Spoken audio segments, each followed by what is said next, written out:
আমি তোমার আজকে খাওয়াই দিই। না, আমি তোরে খাওয়াই দিই। আই নে, এনে দাও। খাওন বন্ধ। আজকে থেকে এই বাড়িতে তোর আর খাওন পাবি না, খাওন খাইতে পারবি না। কেন বৌমা, আমরা তো তোমার কথা মতো সব কাজ করতেছি। কথা মতো? কথা তো এখনো শুরুই করি নাই, এখনো অনেক কথা বাকি আছে, অনেক কাজ বাকি আছে। কালকে সকালেই তোরা দুইজন এই বাড়ি থেকে চলে যাবি। এই বাড়িতে তোরা আর থাকতে পারবি না। এইটা কি বলতেছো তুমি?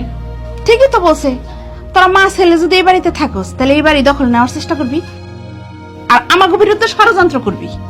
আপনারা সব সময় ষড়যন্ত্র করেন তো, এই জন্য সবার কাজের মধ্যেই ষড়যন্ত্র গন্ধ পান।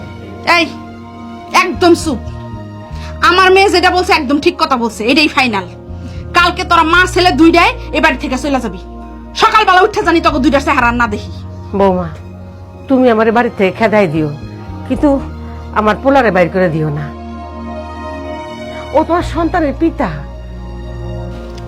আগেই বলছি আমার গো মামাইয়ার মধ্যে কোনো ইমোশন নাই, এসব ইমোশন ডায়লগ দিয়ে কোনো লাভ নাই। যেটা বলছি ওই ডিসিশনই ফাইনাল। স্বামী ছাড়া থাকার খুব ইচ্ছা হয়েছে তোমার, তাই না? ওই বেটা ওই, স্বামীর কি অভাব? হ্যাঁ, তোরে দিয়ে আমি কি করুম? তুই তো বিদেশ যাবি না, টাকা পাঠাবি না। তোর চেহারা দিকে আমি ধুয়ে দিয়ে পানি খাবো টাকা না পাঠাইলে? আর শোন, তোরা দুজন চলে গেলে না, আমি আমার মেয়েরা আবার বিয়ে করব। এমন একটা পোলা খুঁজা বাই করবো যেই পোলা নাকি বিদেশে থাকে, আমার মেয়ের বিয়ে করে বিদেশে চলে যাব, আর আমরা দুইজন এই বাড়িতে পাও তুলা খাবো। আচ্ছা আম্মা চলো যাই।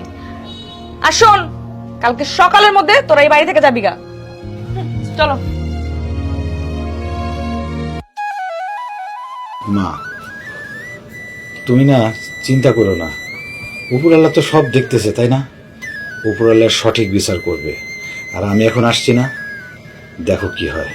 সময় কথা বলে মা, তুমি একটু কষ্ট করো, আল্লাহ সব ঠিক করে দেবে। কিরে চাকরের দল, তোদের না বলছি এই বাড়ি থেকে বের হয়ে যেতে? এখন বের হস কেন? তাতে বের হ। আমার ছেলেরা বাইর করে দিলে সে কোথায় যাইব? হ্যাঁ, একটু দয়া করো। আহা, দয়া করো। আমরা মনে হয় একটা দয়া সাগর নিয়ে বসে রয়েছি। জানতো আপনি বাইরেন বাসা থেকে।